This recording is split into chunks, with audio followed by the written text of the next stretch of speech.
Господина и Отца нашего Кирилла, святейшего Патриарха Московского и всея Руси, и Господина нашего Высокопреосвященнейшего Владимира Митрополита Кишиневского и всея Молдовы, и Господина нашего Преосвященнейшего Анатолия, епископа Кагульского и Камрадского,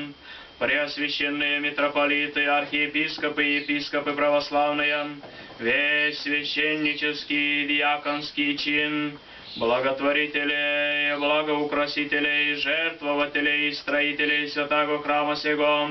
вас и всех православных христиан да помянет Господь Бог во Царстве Своем, всегда, ныне и присно, и во веки веков.